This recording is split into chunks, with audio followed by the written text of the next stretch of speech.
Dear YouTube, if you are investigating this video as a result of a complaint about a copyright infringement or hate speech, please be assured that my use of any copyrighted material falls within the fair use provisions as they pertain to criticism and parody. Concerning hate speech, please note that I want no harm to come to anyone, though I may reserve the right to respectfully disagree with Bible students' doctrines, values, and practices.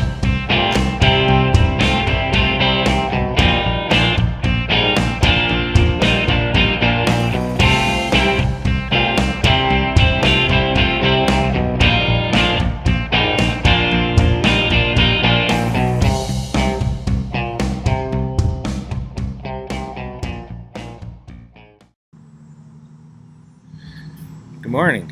This is Truth Seeker here, and we're enjoying another beautiful, perfect summer day. I think it may get a little hot later today. It's still early August, and it's hard to think that summer is passing so quickly, and it just seems like it just started, and in another month or so we'll see a change in the weather. Time goes by awful quickly, and looking back at these slides that my cousin has digitized really has brought home to me how much time has passed by, how much our culture has changed, and my experience having grown up in the Bible students, how that has all influenced so much of what happened to me through the years and to my family. The smiling faces that you see in the photos also belie the truth of the matter, of the damage, of the dysfunction, of the trouble that existed as a result of the Bible student culture, the Bible student teachings. And I know that I would be vehemently opposed by the things that I'm saying. I am a heretic. I'm not just an apostate. I'm a danger to the people because they would say that I'm not speaking the truth. But my experience in the Bible students was one that was not uncommon. There were quite a number of us in our teens that were profoundly impacted by the Bible students' teachings, by the Bible students' culture, and how they inflicted upon us a lifestyle that just wasn't right. It wasn't conducive to a well-balanced childhood. And I know those that are my contemporaries that had grown up in the Bible students that would remain, and it would be offended by what I'm saying. But the truth of the matter is that those that remained basically gave up. They conformed. You see, there was no winning in the Bible students. You either conformed or you didn't, and you were ostracized, and in many ways, emotionally especially. They don't have an official shunning practice, but Bible students would stay away from a person like me. They wouldn't only accept to criticize me. If they saw this video, they would reach out and say, "How could you dare say that? You had a wonderful upbringing." Well, that's not the truth of the matter. I mean, it was an abnormal upbringing. I look back at the 2,000 some odd slides my cousin digitized, and I look at my childhood and I see, little boys that came second to their parents, um, I guess, objectives, their goals, their interest in life. We were not first. We were not number one in their scope of attention. And that was because of the belief system of the Bible students. When somebody was consecrated, when somebody consecrated to the Lord, when somebody was baptized and became a Bible student running for the prize of the high calling, they were supposed to give up all earthly goals and all earthly objectives. And so there was kind of a bit of a contradiction, and they're pursuing anything outside of the, let's say, an ascetic life for service to God. So having children under those circumstances is not really a healthy situation. When your first obligation, your first duty is to serve God, your children are going to feel it. They know that you don't have their interest as your priority, that your main love is something other than the child. And we felt that. I recall my brother as a very young boy. He was no more than 2 to 3 years old. My middle brother, George. And he was a very passive, very quiet child. And I remember when he would become frustrated, he wouldn't throw a temper tantrum per se. What he would do is sit on his knees, rock back and forth, and repeatedly bang his head on the floor in a rhythmic fashion. I never really quite understood that. I guess it's something that some children do. I don't think it's normal. I don't think it's healthy. I think what they're finding about the sensitivity of the human brain to injury, with these football players, concussions are cumulative in their damage to the brain.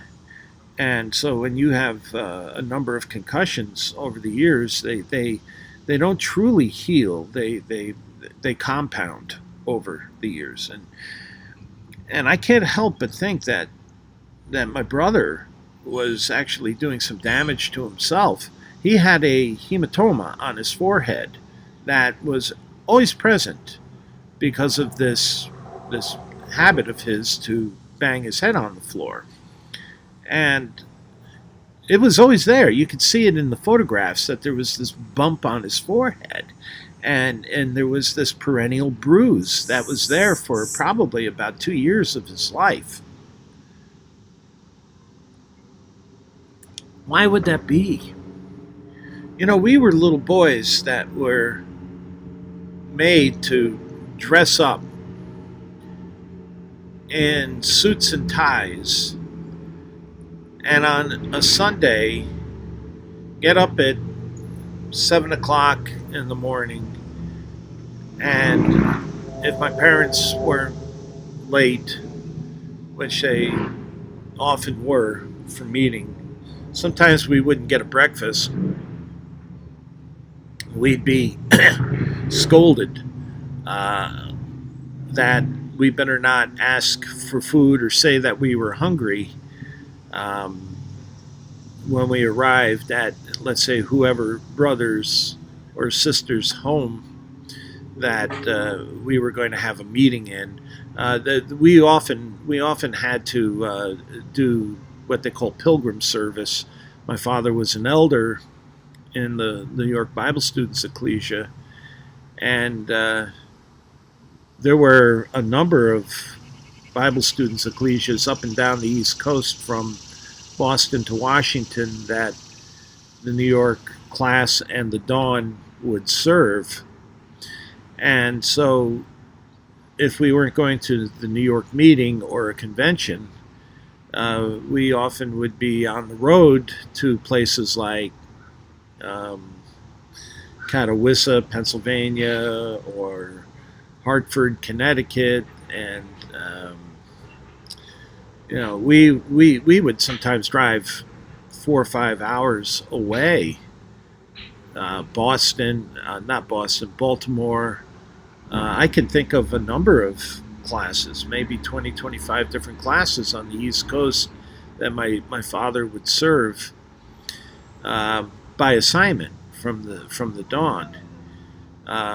There was Baltimore, Philadelphia, Berwick, Catawissa, Trenton, New Brunswick, Paterson, Sayville, up in Connecticut there was Hartford, New Haven, New London, Groton, Bridgewater, Connecticut. So I remember doing the count once, and there was probably 20, 25 Bible student ecclesias within a 5-hour drive radius that my father would serve. And we often were late, and my parents would scarf something down real fast, but they didn't take time to make a full breakfast for us boys, and we would be complaining on the drive, and my father was more concerned about making it to the meeting than he was about our physical needs. And we would be severely scolded that, if we even hinted that we were hungry or complained when we arrived at one of these homes, that we would really be severely punished, that we would get a spanking. And this lifestyle wasn't conducive to our schooling.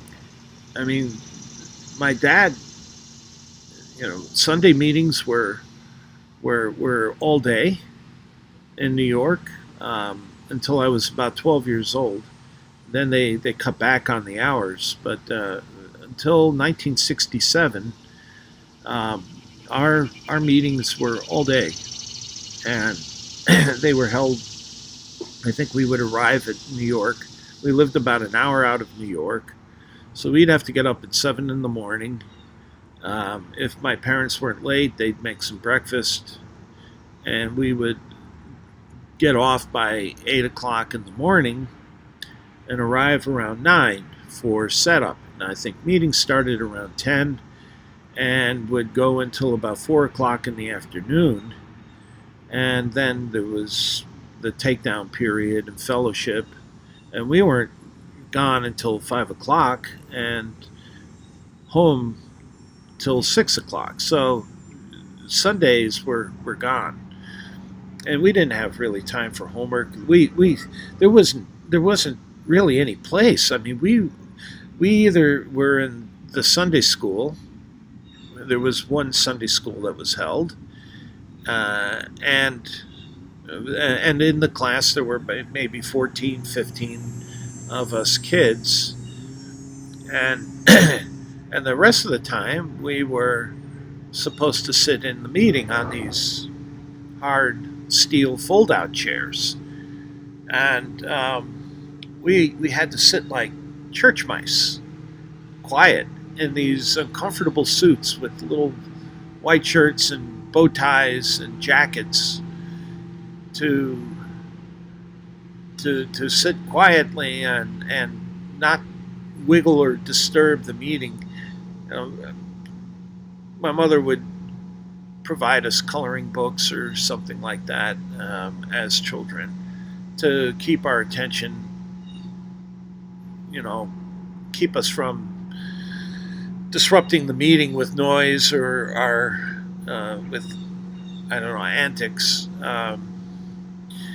But it wasn't the greatest place. It wasn't certainly the safest place for little boys either. It was a dirty, filthy YMCA that was 80 years old and not very well maintained. And people were coming in and off the streets of New York all the time. We had strange people who were living on the streets that would just come in and join the meeting. We had one that would come for lunch. As we got older, we called him Brother Lunch because he would only come for the lunch. The class would serve a lunch. And sometimes that was the first time we would eat in the day because we missed breakfast. And we would be late and we'd miss breakfast and we'd have to drive down and wait till lunch was served before we ate. We were starving. But, we weren't listening to all of that stuff. It was, the meetings consisted of talks, discourses given by elders.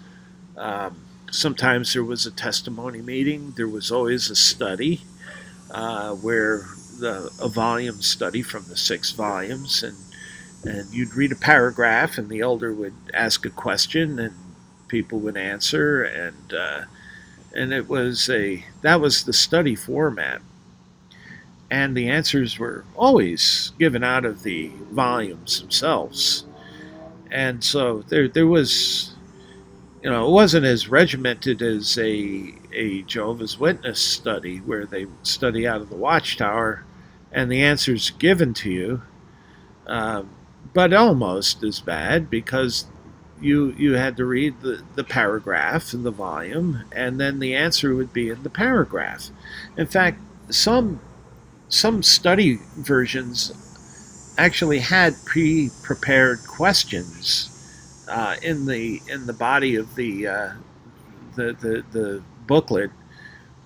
I remember my father-in-law using a question study version of, I think it was the first volume, where there were questions that were already prepared, and we would the answers were given in the back and taken right out of the paragraph. So, this idea, this format of study actually was something that Bible students did. It probably was how it got started in Jehovah's Witnesses.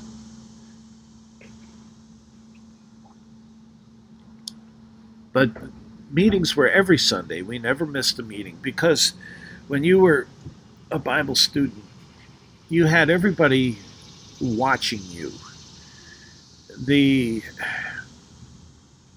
You had certain cultural obligations. You couldn't miss a Sunday without somebody questioning why. Are you losing interest? Are you not meeting your obligations as a consecrated sister or brother? You always had to attend meetings. Those that weren't regular at the meetings were not considered good brethren. They were probably candidates for the great company. And you'd hear these things said among the brethren. They would judge certain brethren on the basis of their attendance.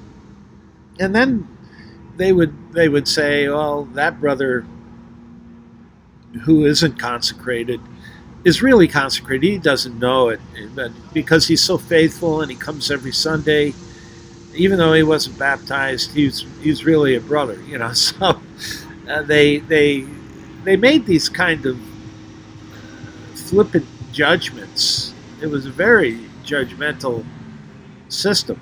Let me give you an idea of this. If maybe this is the best example. When my cousin about 2 weeks ago digitized my grandfather's slides, there are probably 2,000 of them or so. Many of them were General Convention slides, thousands of them. There were well over 1,700 slides that he digitized. And the mostly Bible students conventions, general conventions through the years. I put up some of those in the last video. My experience with the Bible students started at the time I was born. And that was the way it was with most of my friends in the Bible students. They were all third, fourth generation Bible students, and we all grew up together in a group. So we actually, I have friends that were literally forged and formed from birth to this present day. I still have a number of relationships and friends that were started because our parents were friends in the Bible students. This is a photo of me at a little more than a year old, and that's my dad. He was a young elder, and I can remember him being so proud of being made an elder at age 23. And my mom, although the picture kind of, it's really hard to tell about a person when you look at a photograph of them. I showed this photograph to a person at work, and he talked about my mom, and the impression that he got from this photo was not at all anything like her. She was a wallflower, and she wasn't really socially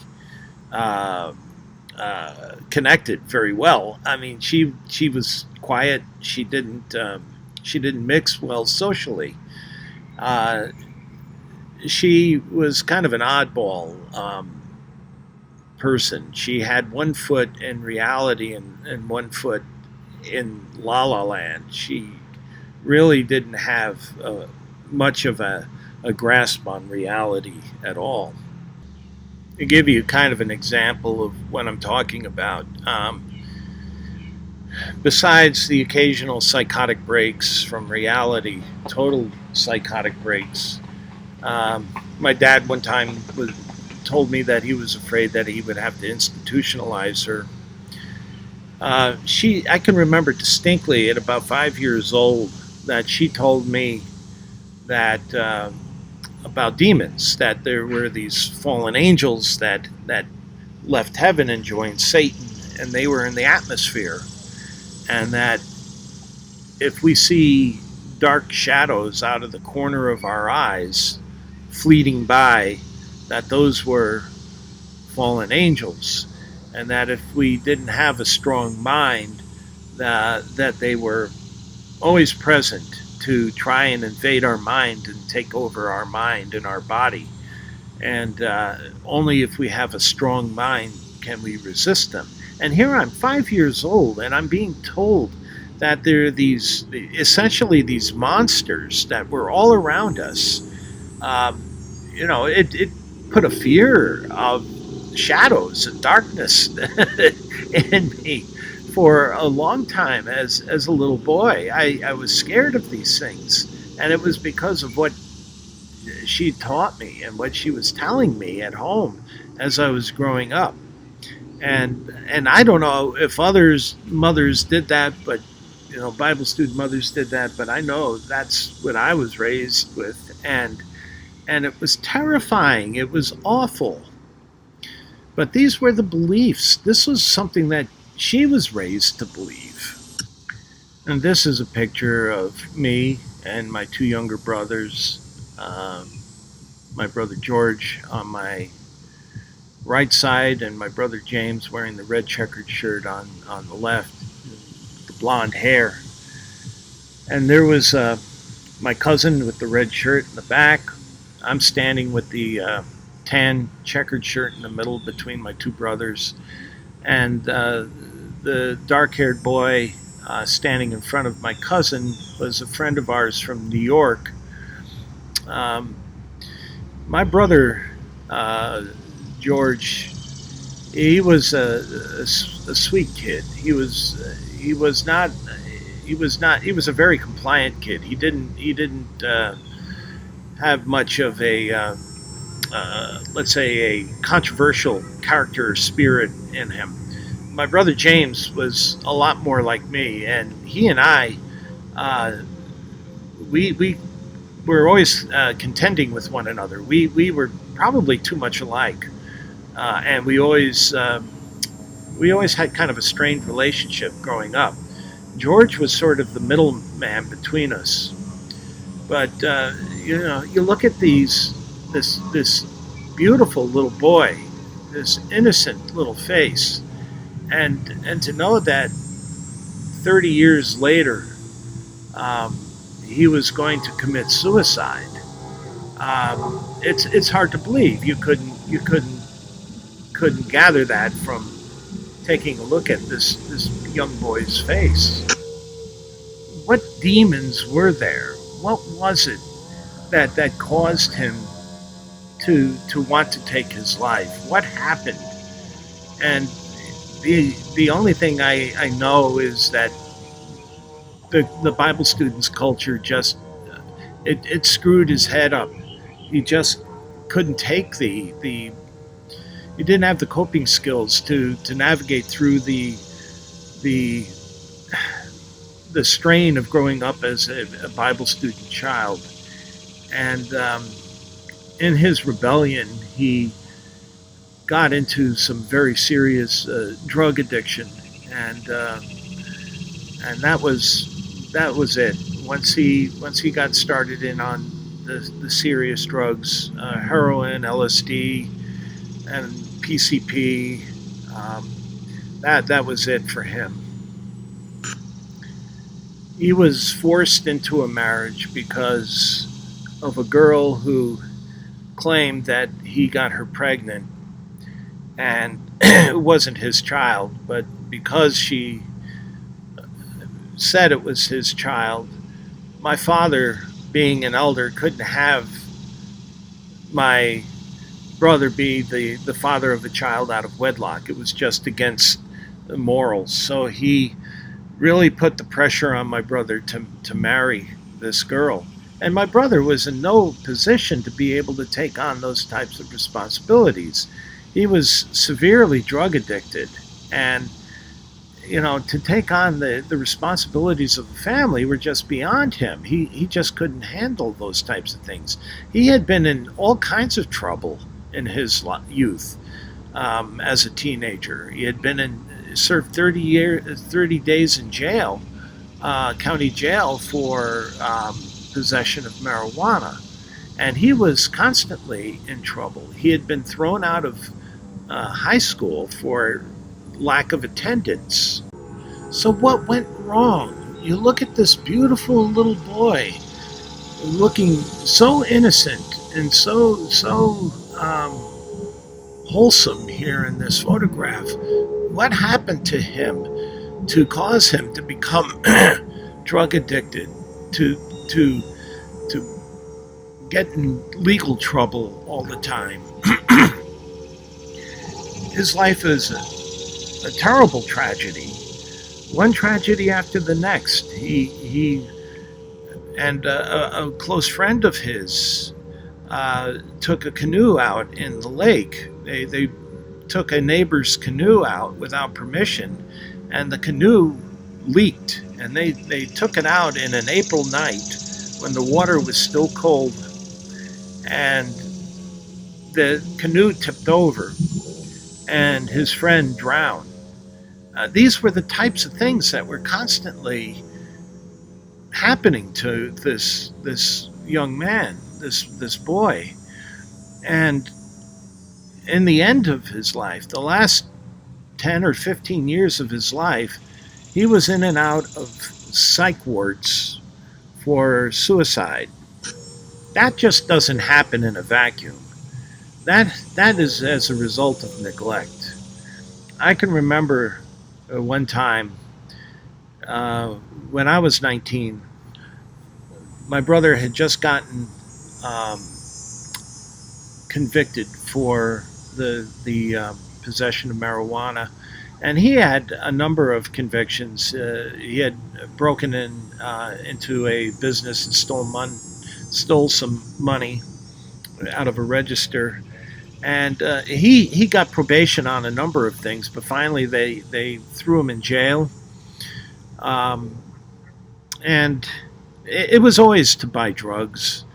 The trouble that he was involved always involved drugs, alcohol, um, and what caused him to do this. It was the neglect. When he was in high school, he missed 90 days of school, and my parents didn't do anything. They didn't follow up on it, and they blamed the school for not telling them that he wasn't attending. But why didn't they know? Why didn't they follow up? They should have known that he was having these troubles.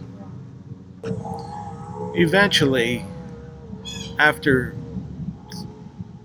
15 years of being in and out of psych wards, and they were always for suicide attempts. Either he'd admit himself when he felt suicidal, or he had actually attempted suicide, and was placed in the psych ward.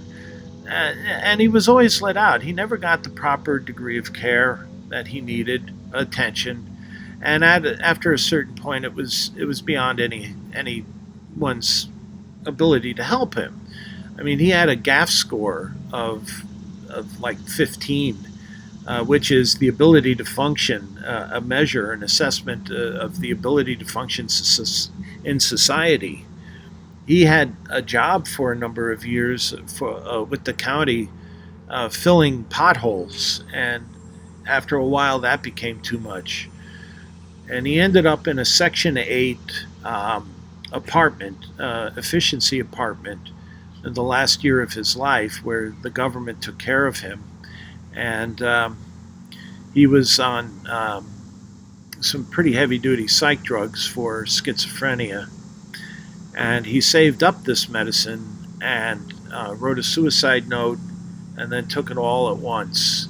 And he passed away in June, on his birthday, June 10th of 2001. And my wife and I, we had to take care of all his effects. We emptied his apartment. And he had been in that apartment dead a week before he was discovered, before his body was discovered. And he was supposed to have been checked up on by his Section 8 counselor. But this counselor hadn't checked up on him until about a week after he was missing from his counseling sessions, and they found him passed away and pretty well deteriorated by that point. It was hot in the 90s, and his apartment wasn't air conditioned. So there's the stench of death that permeated that entire apartment. And my wife and I had to clean that apartment out. That stench, you will never forget it. Once you experience it, it's something that will never leave your memory. It's totally different from anything that you've ever experienced. I found at the time that I had to drink heavily before I went into that apartment to be able to cope with the stench of death and the and cleaning out his apartment. In his closet were boxes and boxes and boxes of psych reports that he kept. Uh, every time he was hospitalized, a 3-inch psych report was generated, and he saved every single one of them. And I think it was because he wanted us to know the demons he suffered from. I read through, after I brought those psych reports home, and after about, I don't know, 2 or 3 years went by, I finally mustered up enough courage to go down and take a look through these psych reports, and in them there were sessions where the dialogue between he and the counselor would be documented, and he constantly referred to his upbringing, his childhood, and experiences growing up in his childhood. Some of the things that, the abuses of my parents, of my mother, the neglect of my father. My mother was not a very well woman. She would dress my brother up as a little girl. Um, I think she did that to all three of us. I guess I blocked it out of my memory. But I remember her putting rouge on his cheeks and a kerchief over his head, and she'd make him up like a little girl. And I remember reading that in the report. He remembered that, and it sparked a memory in me. And I know that it happened because I remember it now. I remember that happened. And these things had a profound effect on him. My mother was really not a very well person. And my father just really couldn't be concerned with our welfare. He was too concerned with his own ambitions in the Bible students, and being, eventually he ended up being the editing manager of the Dawn magazine, and that was something that I think he wanted all along, and that he was working towards all along. So there was a lot of neglect in our family, a lot of dysfunction. I rebelled. I was telling the story about the one time when we had a counseling session that was mandated by a court after my brother had finally, he had broken his probation, and he had done 30 days in jail. This time it was for that possession of marijuana that I mentioned. And the counselor wanted to meet with the entire family on the first session, and we did. My mother, my father, my brother, my younger brother, and me went to this session. And the counselor asked, "What do you think went wrong?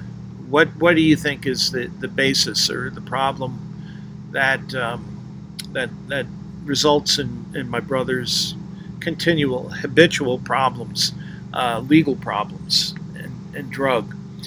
And no one said anything. It was dead silent.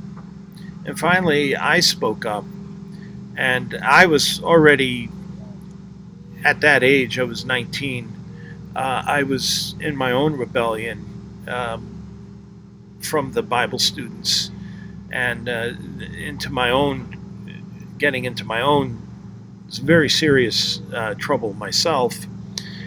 But I said I believe that it was because of my parents' neglect that they imposed this Bible student lifestyle on us, that it was more important to them than we were.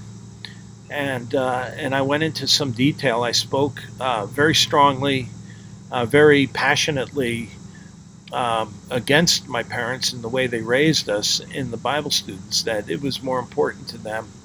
And the constant meetings and the constant conventions, and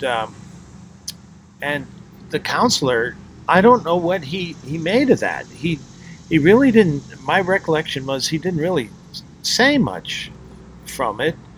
Nothing really of of any significance came out of my brother's counseling sessions, because he still, he never turned the corner, never was able to escape his demons, and eventually it led to his death, is by his own hand. But I think that was something that my father, I know he was incensed, that he was really angry with me for having betrayed him, for having betrayed the family, for having betrayed the Bible students. And I don't think my father ever forgave me for that. And it showed up in later years when I did return to the Bible students through a sense of guilt. But you can see that we were immersed, we were submerged in this Bible student environment. It was all around us. And it was something that we couldn't escape. My entire family was involved in this. You have no choice when everybody around you, everyone that you're related to, all of your family's friends, everything, your whole social structure, everything, the whole community around you was completely absorbed into this lifestyle. This is a photo of my extended family, and my grandparents were here, my paternal grandparents, and they went back into the Bible students back in Charles Russell's day, and all of my aunts and uncles that I had. I didn't have, my mother was an only child, so I didn't have cousins, first cousins or close family on my mom's side, but on my dad's side I had quite a number of first cousins, and the majority of them today are involved in the Bible students even to this day, and some of them are very prominent in the Bible students movement. But what do you do when your entire family is immersed in this culture? You really don't know anything else, and it's imposed on you. And when you defect from it, you'll always have in the back of your mind the judgment of not only those that are among your, that you've grown up with in the religion, the members of the ecclesia that you've grown up thinking of as extended family, because that's really what they kind of were. My parents kind of gave us boys up to the movement to kind of raise us, and you think of the brethren as sort of extended family members. They're teaching you, they have influence on you. Their culture is the culture that is expected of you to live by. And then when you have your own real family by blood involved in it entirely, without exception, you have no other experience. You have no other you don't have any experience of someone outside of that culture. So when you exit that culture, you think that you've done something wrong, that you're to blame, because all of these, they're doing the right thing and you're doing the wrong thing. And that's part of the confusion, because when you rebel, you're rebelling because you know inherently it's that you're being abused, that something is happening to you that shouldn't be happening, that a lifestyle and sets of values were forced on you that you really is wrong. So you have this conflict inside, this turmoil inside that really eats you up. and it's not something that you can have. You can't have your foot in both things. And so, without help, I didn't have any psychological help. I didn't have any counseling. I didn't know anything about counseling. Um, I just went my own way, and it started in high school, and my independence really started when I joined the basketball team. From Which was something that I never got involved in any extracurricular activities because there was no time to really to do it. It interfered. Everything interfered with the Bible students. The Bible students took precedent. So in my high school years, I felt, all my life growing up, I felt like the oddball as growing up, um, trying to hide the fact that I was a Bible student from my schoolmates. And finally, in high school, I got involved with a bunch of guys. They weren't bad guys, but they weren't angels either. And I discovered alcohol, and it was the greatest thing. And every chance that I could, I'd get alcohol. We would drink on Friday nights. Um, I'd play basketball, and then we'd go down to the tracks on a Friday night with my friends, and we, drink Boone's Farm wine. This was in the early '70s, and I just rebelled. I wouldn't. My father tried to ground me a number of times, but I finally rebelled to the point where I'd walk away from him. One time, he and I had a conflict, a physical conflict, and after that, he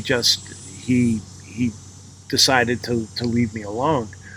I remember one time we had an argument, and he said, "As long as you live under my roof, you're going to attend the meetings." I was about 16 or 17 at the time, and he was concerned that my behavior was going to affect his eldership, and he told me so.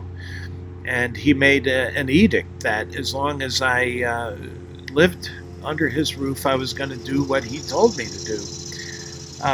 But he found that a little harder to do as I got older, because as a teenager, you do have a certain amount of independence, and there's less and less ability of him to control me. We did have a physical altercation once. It was about a haircut, and he pinned me against the wall, but I raised my fist against him, and he let me go. And after that, he made no more attempts ever to give me another haircut.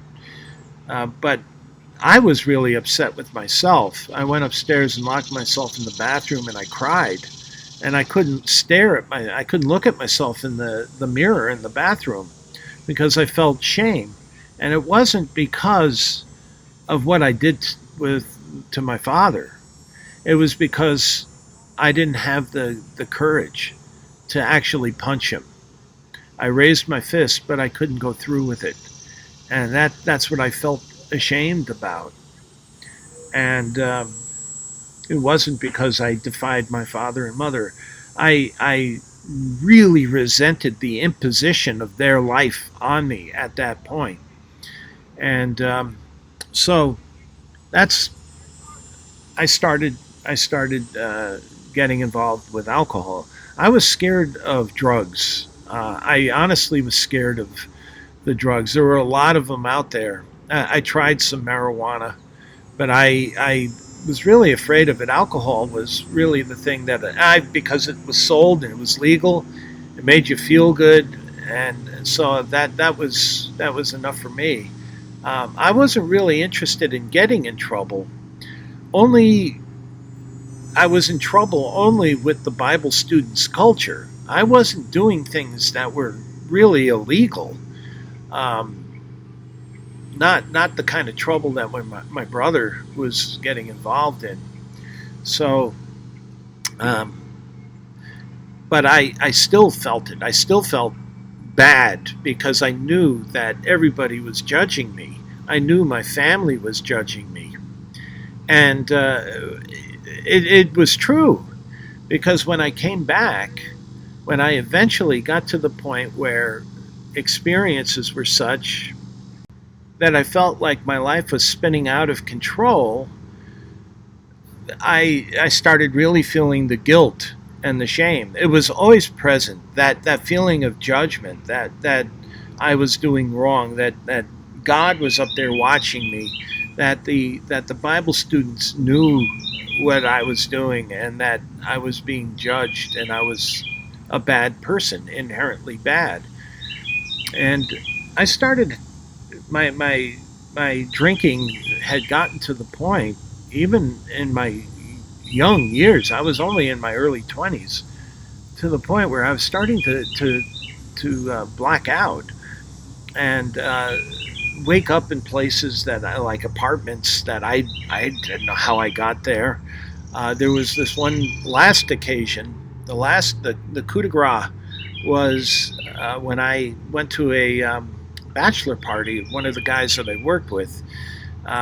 Again, I didn't have any hopes to go to college at that time because my parents never really encouraged college for us. That was something that some Bible students were very much against. Other Bible students supported college. It was something that was really left to the individual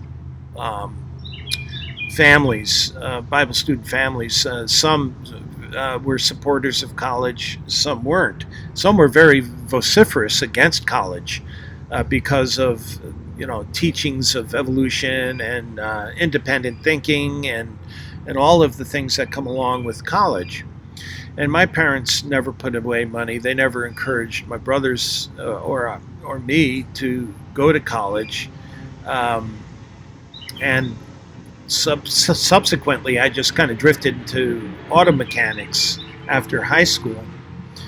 And one of the mechanics I worked with was getting married, and there was a bachelor party.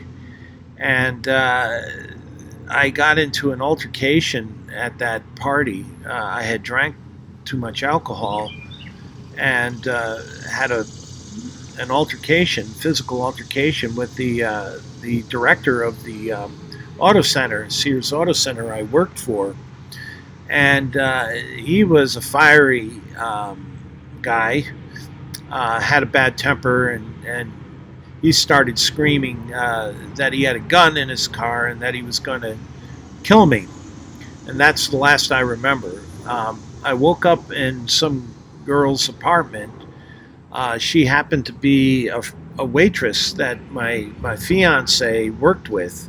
I must have gotten to the Denny's my girlfriend worked at, my fiance worked at, and somehow gotten there, and they put me up in this other waitress's apartment because she was going off shift, and I just was too drunk to drive, and then I passed out and woke up with this terrible hangover. It was a Sunday, and all I could think of was the Bible students were having their meeting, and here I am. I don't know where I am, and I'm really hungover. So I felt extreme guilt, and I started going back, which put a tension between me and my fiance, because she wanted nothing to do with the Bible students. She thought they were a bunch of whacks. I had taken her to a couple of meetings, and the Bible students, she waited out in the hallway, and they'd come out and harass her about coming and sitting in the meeting. And she wasn't, she was this worldly girl that I had been dating for 5 years from high school. And she had no Bible student background, and she just kind of took offense to it, a great deal of offense. She thought they were a bunch of weirdos, and she was right. I mean, they were fanatics, and she wanted nothing to do with it at all. And she told me that if we were going to get married, that I had to give it up. I wasn't going to get involved. She was afraid that I would be involved in the Bible students. Well, that I broke up with her, and I realized that I needed to change my life, and the way I was going to do it, I was going to move back down to Florida and be with my cousins, because they never got into the kind of trouble I did, and I thought it would be a good influence on me. And so I went down to Florida. I stayed with my grandmother, and I began to look for a job. And so I took some time from work, and I was in Florida for about a month, and I located a job, and I started making plans to move down to Florida. And I attended all the meetings, and I was trying to make a change, a turn in my life. And I went on one of the youth. There were a lot of youth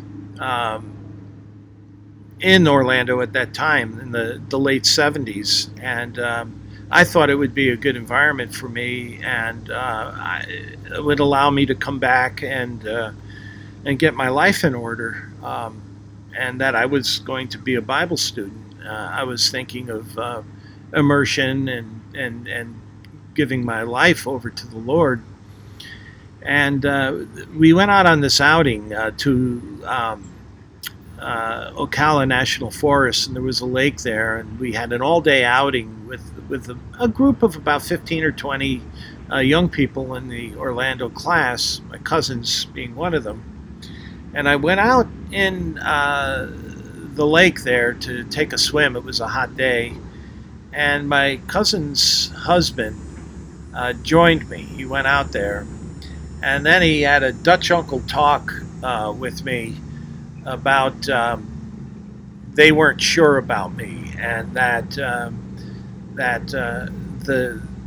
basically he said the jury is out on me.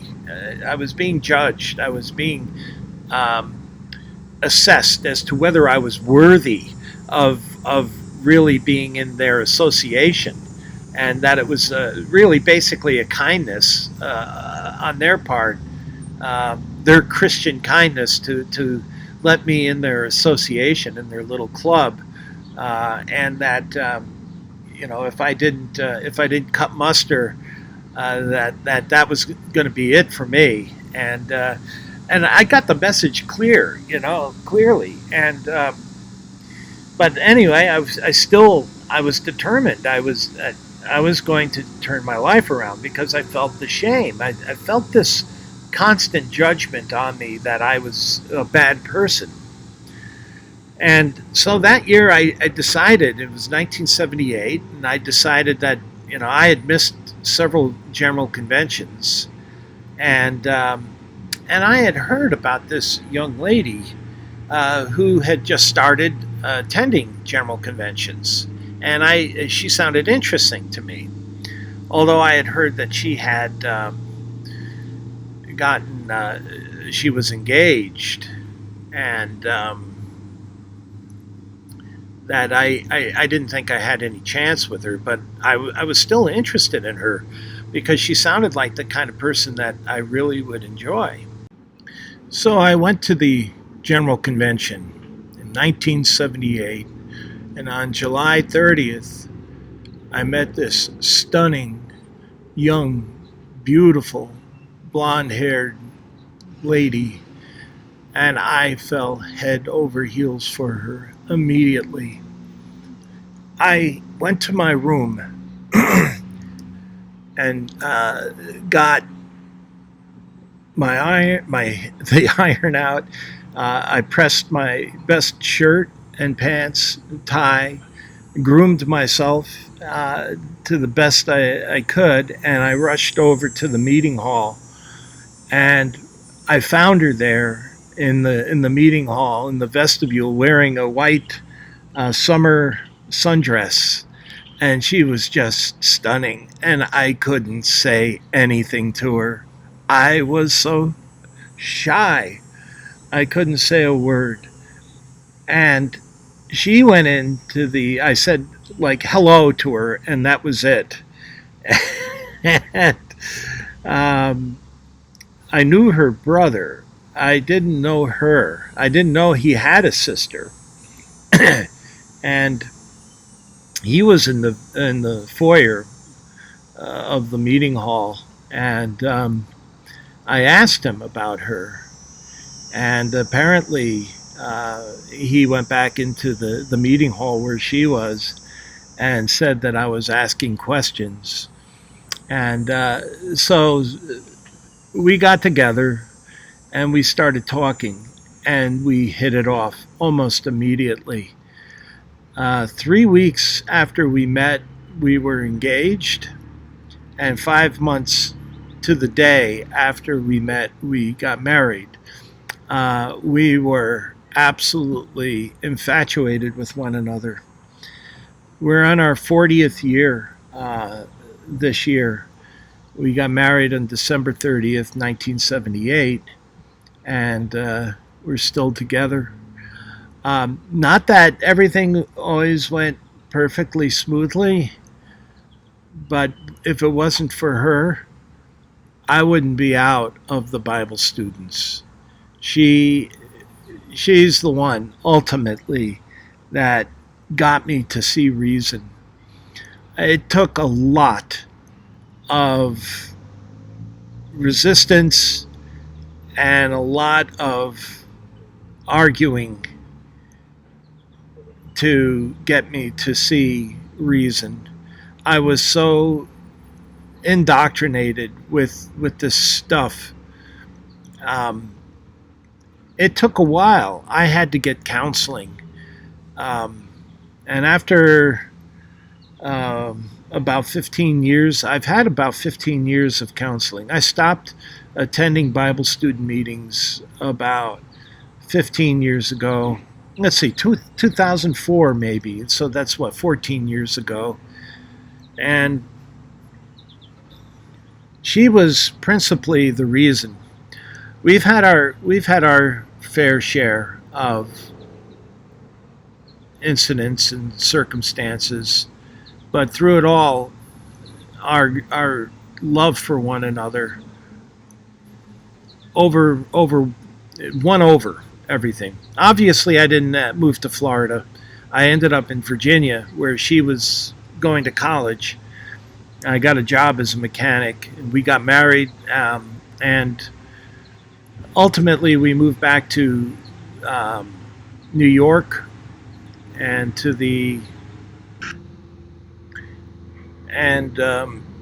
she worked at the Dawn as the Dawn's cook for 10 years. I worked for the Dawn doing multiple jobs. I worked in the shop on the printing press. I worked in the yard and the maintenance of the two homes. And I kept pretty busy. And at the same time, I went to college. I decided I really needed an education to be able to support my family. And at the time, the Dawn had a manager who had a Harvard business degree, a graduate degree in business from Harvard, an MBA there from Harvard, and he was 100% behind me going to college. He had made this offer to other young brethren before me, that this was something that the Dawn was willing to do to encourage young couples to come, and people who had a talent, and the other spouse could go to school while the other person, the other of the couple, could work at the job that the Dawn needed. The Dawn didn't pay for my education.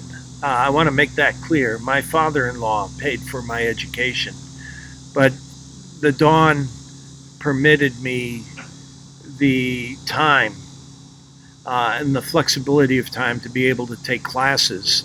And so I I was able to go pretty much to school full time and at the same time work at the Dawn. And I was a really busy guy for um, a number of years. I had to catch up to make college level. I mean, I went to a community college for 2 years uh, to bring up my grades because my high school grades weren't so good, and so I had to catch up to bring me to college level.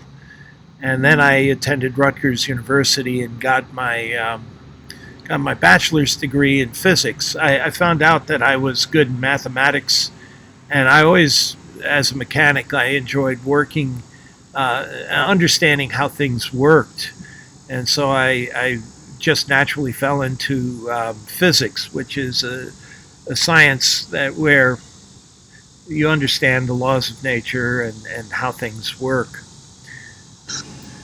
I have to really give this wonderful, beautiful lady all the credit because she inspired me to go to college and she made it possible for me to go to college through her extraordinarily hard work at the Dawn to put me through school. And I'm really indebted to her. I love her. I am still head over heels crazy about her. She is vivacious, spunky. She was a tower diver and a nationally ranked tower diver. She knew Greg Louganis and other gold medalists. She was in that circle of athletes.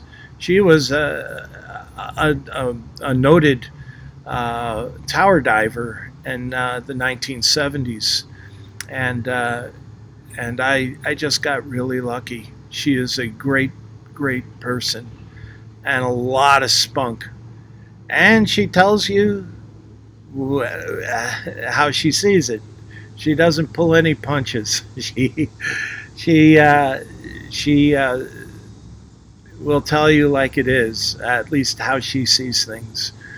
We had two beautiful daughters together, and now we have a wonderful grandson. And you know, our life since leaving the Bible Students has changed tremendously. We're very, very lucky. We're very fortunate, and we don't suffer from a lack of social life. We didn't find that very hard to adjust to because we focus on our family. We focus on our girls and our grandson, and that's more than enough for us. We have a wonderful little family that we love tremendously. Um, it it could have gone an entirely other way because of my commitment to the Bible students, my reluctance to leave what I thought had been the truth. It almost destroyed us as a family, and that's an entirely different story. But our perseverance and our love for one another overrode all the troubles. And um, I got help. I got the help I needed uh, to get me to see that the Bible students really were the source of all the trouble in my life. And I really am so much happier today in my life. I can't even speak about the joy that I have with my family and the life that I live today. It's so much better. Yes, I may not have contact with all of the friends that I grew up with or family that at one time had been close to me while I was a Bible student, but I'm in so much happier today, and my life is so much easier, and I'm much, much happier. I have a family that means more than anything in the world to me, and they're the things that are important. I don't need anything else at all. I am extraordinarily happy with my life as it is today. I don't have the pressure of people judging me, and I don't have this constant sense of I'm a bad person. I'm truly, truly happy. And I'm looking forward to someday when I can retire and be able to put all my energy and all my time towards my family and my lovely wife. She's the one that I live for.